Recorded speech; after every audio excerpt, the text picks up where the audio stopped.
Olá, boa tarde. Termina hoje a 17ª edição do programa Justiça pela Paz em Casa.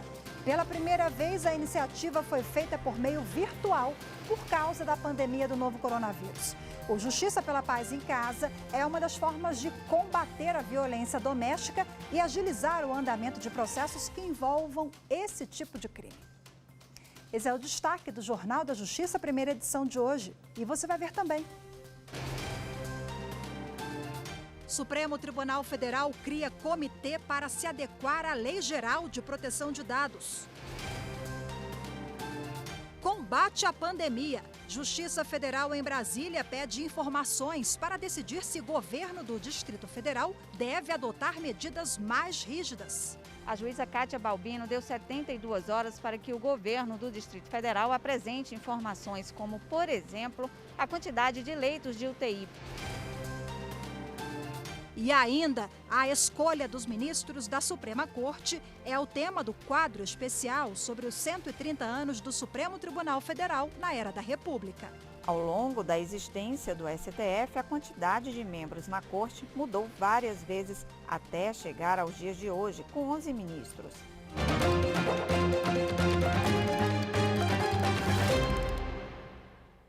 O Supremo Tribunal Federal criou um comitê para se adequar à Lei Geral de Proteção de Dados. E quem tem as informações e conversa com a gente ao vivo agora é a repórter Carolina Chaves.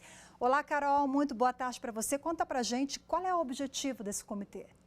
Olá, Rafaela, boa tarde para você, boa tarde a todos. Olha, a criação do Comitê Executivo de Proteção de Dados tem o objetivo de identificar e implementar medidas para ajuste de procedimentos da Corte à Lei Geral de Proteção de Dados, que protege o direito da população, entre elas o direito à privacidade, e regula também o tratamento dessas informações, inclusive nos meios digitais.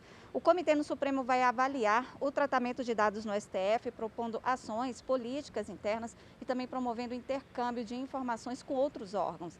Também, Rafaela, serão realizados cursos e também apresentados estudos sobre o tema.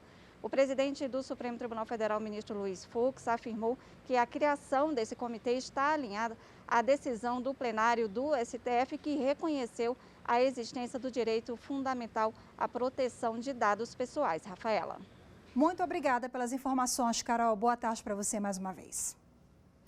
E o Supremo Tribunal Federal começou a julgar nesta sexta-feira, no plenário virtual, uma ação do PSB que contesta os decretos do presidente Jair Bolsonaro, que flexibilizam o uso e a compra de armas de fogo no país. O ministro Edson Fachin, que é o relator da matéria, votou para considerar inconstitucional um trecho do decreto que foi editado em 2019. O ministro também concluiu que a posse de armas de fogo só pode ser autorizada às pessoas que demonstrem concretamente, por razões profissionais ou pessoais, possuírem efetiva necessidade. O julgamento começou hoje e os demais ministros têm até o dia 19 para votar. E o ministro do Supremo Tribunal Federal, Gilmar Mendes, derrubou decisão que condenava o ex-deputado Jean Willis a pagar indenização por danos morais à deputada Bia Kicis, quando ela era procuradora. O caso aconteceu em 2015. Jean Willis publicou uma foto em rede social que mostrava a atual deputada Bia Kicis ao lado de integrantes de um movimento social entregando o pedido de impeachment da ex-presidente Dilma, com a legenda "Levanta a mão quem quer receber uma fatia dos 5 milhões". Bia Kicis, na época procuradora, se sentiu ofendida e entrou com uma ação na justiça pedindo uma indenização de R$300 mil. Ela perdeu em primeira instância, mas o Tribunal de Justiça do DF condenou o ex-deputado a pagar R$40 mil por danos morais. Para o TJDF, Willis teria extrapolado os limites da imunidade parlamentar. A defesa dele recorreu ao STF. O relator, ministro Gilmar Mendes, acolheu o recurso e julgou que as opiniões de Jean Willis ocorreram dentro do exercício do mandato e condená-lo à indenização consiste em violação de prerrogativas parlamentares estabelecidas pela Constituição. A sexta turma do Superior Tribunal de Justiça reafirmou invalidade de prova obtida por meio de conversas salvas em WhatsApp Web. No caso julgado, telas salvas com diálogos obtidos a partir do WhatsApp Web teriam sido entregues por um denunciante anônimo a investigadores. Com isso, 3 pessoas foram denunciadas por corrupção. A defesa de um dos investigados argumentou que houve constrangimento ilegal, sob o argumento de que os prints da conversa não têm autenticidade, por não apresentarem a cadeia de custódia da prova. A cadeia de custódia da prova, ela é um conjunto de procedimentos que permite o rastreamento da prova ou do vestígio, desde o seu reconhecimento até o seu descarte. Assim, se pode saber quem foi o produtor daquela prova e a quem aquela prova se destinava, bem como se aquela prova está rígida para funcionar como meio probatório, se ela não foi manipulada ou se ela não foi adulterada. Ao analisar o caso no STJ, o relator, ministro Onef Cordeiro, pontuou que nenhuma ilegalidade foi verificada no inquérito policial e que o Tribunal Estadual não entendeu ter havido quebra da cadeia de custódia, uma vez que não ficou demonstrada nenhuma alteração dos diálogos. Mas o relator destacou que a 6ª turma tem precedente que considera inválida a prova obtida pelo espelhamento de conversas via WhatsApp Web, porque a ferramenta permite o envio de novas mensagens e que sejam apagados envios antigos ou recentes, sendo que a eventual exclusão não deixa vestígio no aplicativo ou no computador. Ao dar parcial provimento ao recurso apenas para declarar nulas as mensagens obtidas por meio do print screen da tela, o ministro determinou o desentranhamento delas dos autos, mantendo as demais provas produzidas após as diligências prévias que a polícia realizou. A Justiça Federal em Brasília vai decidir nos próximos dias se o governo deve decretar medidas mais rígidas, como o fechamento de escolas e empresas, na tentativa de conter a contaminação pela Covid-19. Mais de 5.000 pessoas no Distrito Federal já morreram vítimas da doença desde o início da pandemia. Uma espera de vida ou morte. A crise sanitária na capital federal, assim como em outras unidades da federação, tem se agravado por falta de leitos para tratar a doença. No início da manhã de hoje, 159 pacientes diagnosticados ou com suspeitas de Covid aguardavam por uma vaga na UTI. Na última segunda-feira, o governo do Distrito Federal decretou toque de recolher das 10 horas da noite até as 5 da manhã. Mas, para a Defensoria Pública da União, a medida não é suficiente. Um dia depois da decisão do governo, 2 defensores pediram na Justiça um novo decreto, mais rigoroso, fechando, por exemplo, escolas, lojas, academias e igrejas. Na ação, os defensores alegam que a medida é urgente pelo número de vidas em jogo, podendo chegar aos milhares colocados sob risco de morrer, sem falar no crescimento de infectados, ainda que recuperados, mas sofrem com sequelas em razão da doença. Os defensores pedem que o Distrito Federal mantenha o chamado lockdown, que somente poderá ser relaxado após a ocupação de leitos adultos e pediátricos ficar abaixo de 70% e houver redução de novos casos e mortes por pelo menos 2 semanas. Eles pedem também esforços para conter a crise sanitária com hospitais de campanha, locação de leitos privados. O pedido está na 3ª Vara Federal Cível do Distrito Federal. A juíza Kátia Balbino deu 72 horas para que o governo do Distrito Federal apresente informações como, por exemplo, a quantidade de leitos de UTI públicos, privados, adultos e pediátricos estão disponíveis para tratar a Covid-19 e a ocupação dos leitos. Além disso, o governador vai ter de apresentar um plano de abertura de novos leitos para tratar a doença. Depois de receber essas informações, a juíza vai decidir. E você vai ver a seguir, termina hoje a Semana da Paz, da Justiça pela Paz em Casa. Foi a primeira vez totalmente de forma remota esse programa do Conselho Nacional de Justiça. Os detalhes você confere em instantes. Eu volto já.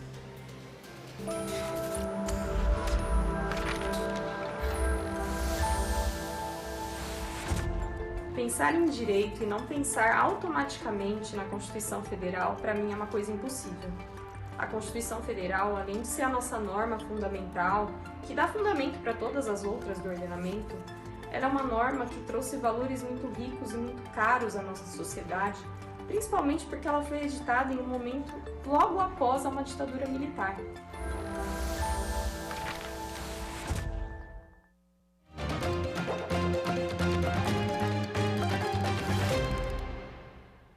Com autorização da Justiça, a Polícia Federal deflagrou hoje a Operação Shalom em combate ao crime de racismo contra judeus. Foram expedidos 2 mandados de busca e apreensão no Rio de Janeiro contra um suspeito que já havia sido preso e condenado pela prática e incitação à discriminação religiosa. Os equipamentos apreendidos na ação de hoje serão encaminhados para a perícia. As investigações elas começaram depois que vídeos com mensagens de ódio e intolerância racial pediam por um novo holocausto, o que gerou uma repercussão internacional. O Brasil é signatário de diversos tratados e acordos que não só combatem, mas também criminalizam condutas racistas ou discriminatórias.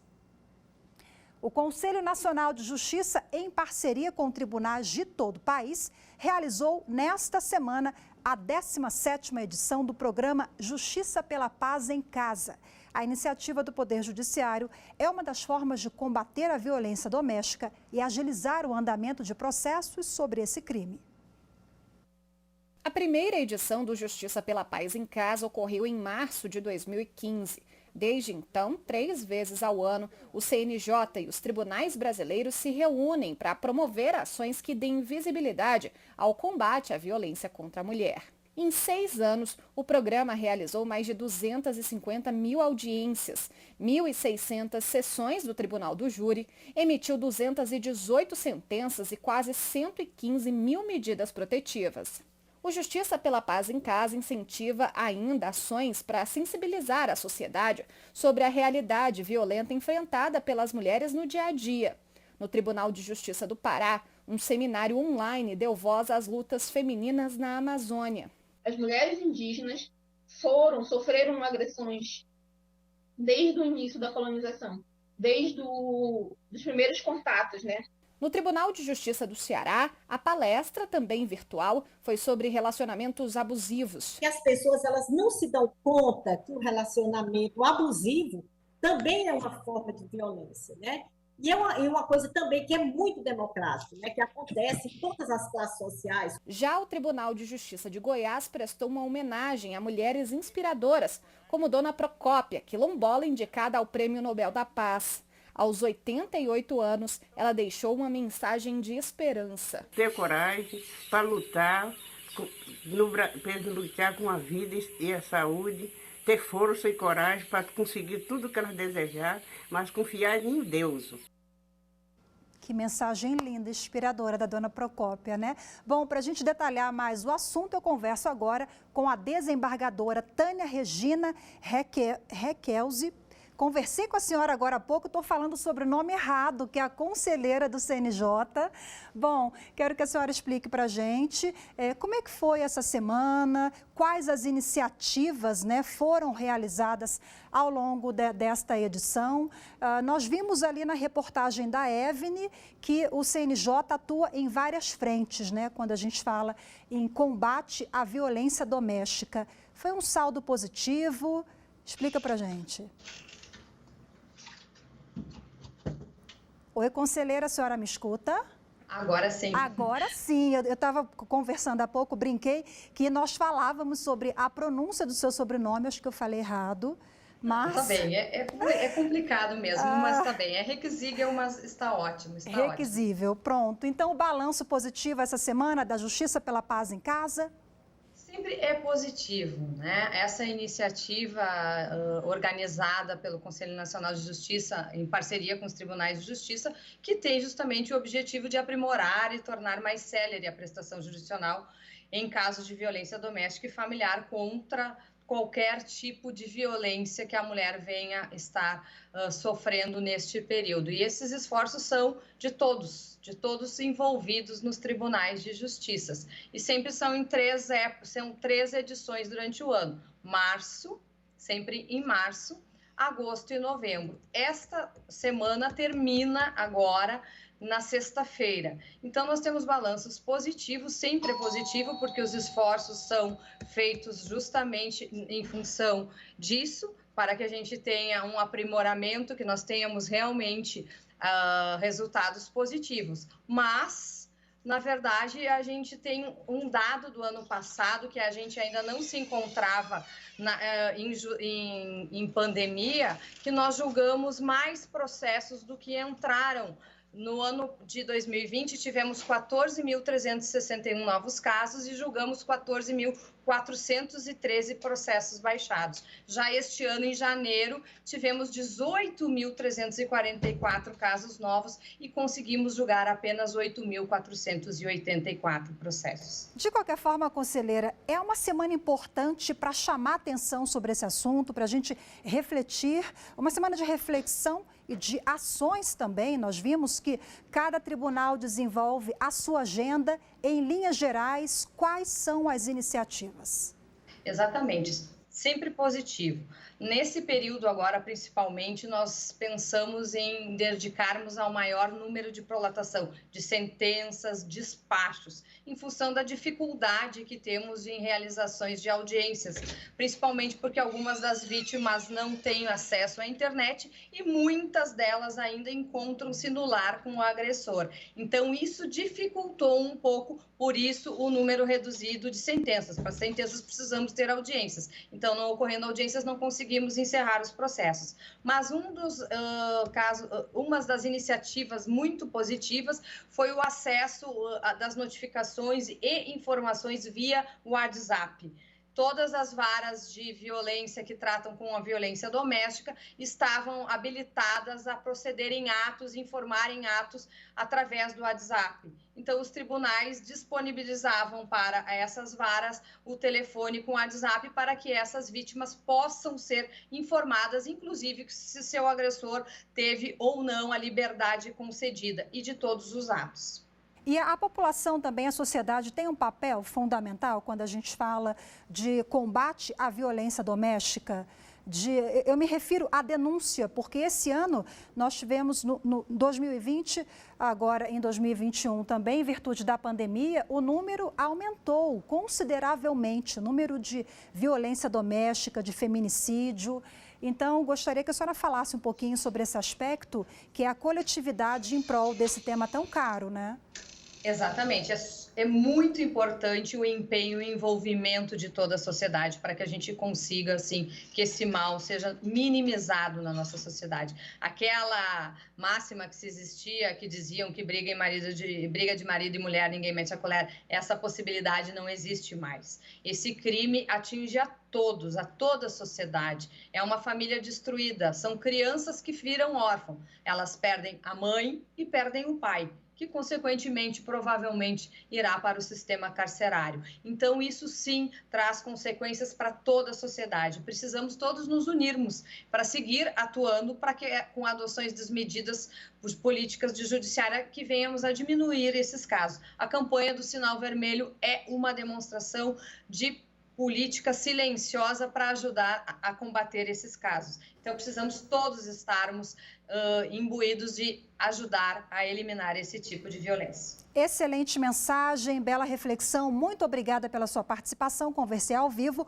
com a desembargadora Tânia Regina Requizigel, conselheira do CNJ. Muito obrigada. Até a próxima, conselheira. Eu que agradeço. Tchau, tchau. Até.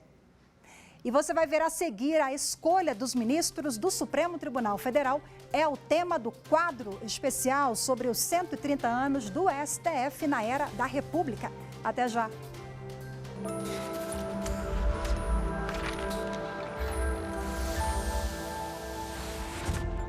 A importância da Constituição Federal brasileira é que, além do fato de ela ser a lei maior do país, discutida e aprovada pelo Congresso Nacional, ela trata da organização política, social e administrativa do Estado brasileiro, a divisão e competência dos poderes, executivo, legislativo e judiciário. Ela estabelece ainda os direitos e garantias fundamentais dos cidadãos.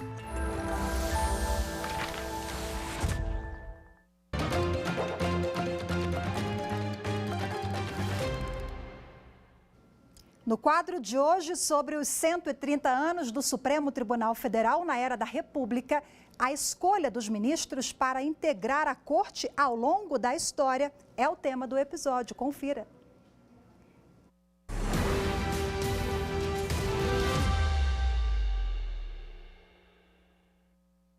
de 1891 até os dias atuais, este Supremo Tribunal Federal perpassou 6 constituições e testemunhou um amadurecimento cívico da nação brasileira.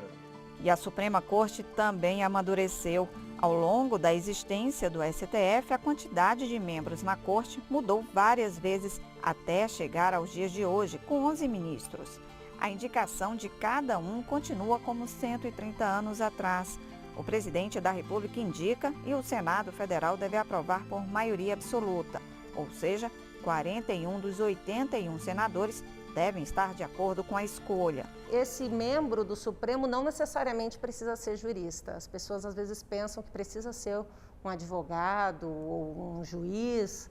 O que ele precisa é ter notório saber jurídico e reputação ilibada. Outra mudança no Supremo é que hoje os ministros têm muito mais liberdade em seus julgamentos. Em alguns momentos que nós tivemos de ditadura, essa emancipação e essa independência ela ficava comprometida, porque os ministros eles tinham receio de uma reação do Poder Executivo. Houve alguns ministros que foram aposentados compulsoriamente por meio de ato institucional, mas desde a Constituição de 1988, com o estabelecimento da democracia, a independência institucional do judiciário está plenamente garantida e cada vez mais os membros estão atuando com independência.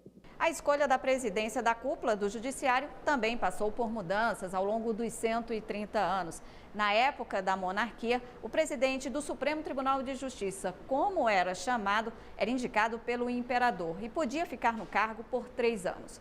Hoje, o presidente e o vice-presidente da corte são eleitos pelos próprios pares. A primeira sessão plenária na era republicana foi realizada no dia 28 de fevereiro de 1891, presidida pelo ministro interino Saião Lobato, o Visconde de Sabará, que já presidia a corte na época do Império. Ele ficou no cargo até os ministros elegerem um ministro Freitas Henriques. Entre 1940 e 1945, durante o regime autoritário, a escolha do presidente do Supremo passou a ser atribuição do presidente da República. Em 1946, o ministro José Linhares, que ocupava interinamente o cargo de presidente da República, devolveu à Suprema Corte a prerrogativa de eleger o presidente. José Linhares foi presidente do STF por 4 vezes. Historicamente, se a gente for olhar, nós já temos exemplos, inclusive, de presidente do Supremo Tribunal Federal que era um português. Mas atualmente é exatamente porque a Constituição exige que seja uma indicação de brasileiro nato, porque os ministros do Supremo Tribunal Federal estão na cadeia de sucessão do cargo do presidente da República. Então, depois de algumas autoridades, quem assume a presidência da República é o presidente do Supremo Tribunal Federal e podem até ser os outros ministros do Supremo Tribunal Federal também. O Supremo Tribunal Federal tem 3 órgãos: a presidência, turmas e plenário. O presidente não participa do julgamento das turmas porque ele, além de presidir o plenário e administrar a corte, também é função do presidente do STF comandar o Conselho Nacional de Justiça, órgão do judiciário que tem a missão de desenvolver políticas públicas para melhorar a prestação de serviço da justiça brasileira. Até 2015, um ministro poderia ficar no Supremo até os 70 anos de idade. Uma emenda à Constituição aumentou a idade máxima para 75 anos. A aposentadoria compulsória é aos 75 anos, tanto para integrantes do Poder Judiciário, Executivo, Legislativo, qualquer servidor público federal, aos 75 anos precisa se aposentar. Já houve momento no Brasil em que não existia aposentadoria compulsória e nós tínhamos, portanto, ministros mais velhos do que isso. As próprias tecnologias digitais também têm favorecido com que nós tenhamos uma expectativa de vida maior. Nós tivemos agora o ministro Celso de Mello se aposentando, todos ficamos muito consternados, porque um ministro decano conhecido pela sua altíssima capacidade de conhecimento de Constituição Federal e de Supremo Tribunal Federal.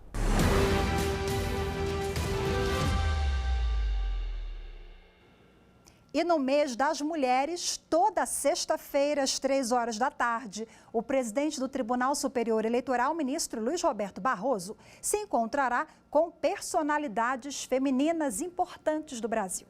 Neste segundo encontro, a jornalista Pétria Chaves recebe a cofundadora e vice-presidente do Instituto Maria da Penha, Regina Célia Barbosa, e a atriz, modelo e ativista Luísa Brunet. E Regina Célia Barbosa convida para a segunda live da série Mulheres Debatem. O tema de hoje é violência. Estou passando aqui para te fazer um convite.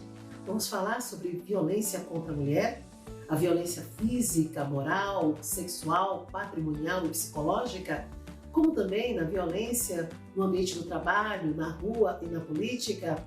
Por que será que é tão importante debater sobre este assunto? Você vai saber, sabe quando? Às 15 horas, no canal da Justiça Eleitoral no YouTube. Eu espero por você. Venha e participe da live Mulheres Debatem do TSE. Até lá!